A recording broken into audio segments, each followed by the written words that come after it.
মানহানির অভিযোগে দায়ের করা ৫ মামলা থেকে খালাস পেয়েছেন বিএনপি চেয়ারপারসন বেগম খালেদা জিয়া। বিএনপির আইনজীবীদের অভিযোগ, ৪ বছর আগে বাদী মৃত্যুবরণ করলেও এতদিন হয়রানি করতেই মিথ্যা এসব মামলা ঝুলিয়ে রাখা হয়েছিল। আর তার বিরুদ্ধে নাইকো দুর্নীতি মামলার পরবর্তী শুনানি ৮ সেপ্টেম্বর। রিপোর্ট করছেন আপেল শাহরিয়ার।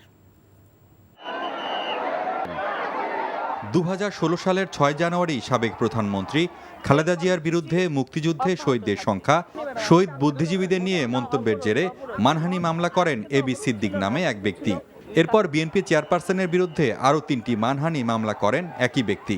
২০১৬ সালের ৩০ আগস্ট জন্মদিন পালনের তারিখ নিয়ে তার বিরুদ্ধে আরেকটি মামলা করেন জহিরুল ইসলাম নামের আরেকজন।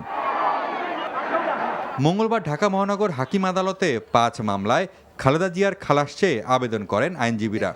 রাজনৈতিকভাবে হেয় করার জন্য এসব মামলা করা হয় বলেও জানান তারা। আওয়ামী লীগের আমলে ম্যাডাম খালেদা জিয়ার বিরুদ্ধে কোনো মামলা করার জন্য কোনো স্যাংশনের প্রয়োজন হতো না। দীর্ঘদিন পর আদালতের কাছে আমরা বিষয়টা লিখিতভাবে অবহিত করেছি। বিজ্ঞ আদালত ম্যাডামের ৫টি মামলায় তাকে খালাস দিয়েছেন। অন্যদিকে সাক্ষী উপস্থিত না থাকায় খালেদা জিয়ার নাইকো দুর্নীতি মামলার পরবর্তী শুনানি ৮ সেপ্টেম্বর নির্ধারণ করে আদালত। ৩ তারিখ যেহেতু সাক্ষী আসে নাই, সেহেতু আমরা বলেছি মামলাটির নাই, আমরা মামলাটি ক্লোজ চেয়েছিলাম, যে মামলার কার্যক্রম শেষ করার জন্য বলেছি কোর্টকে।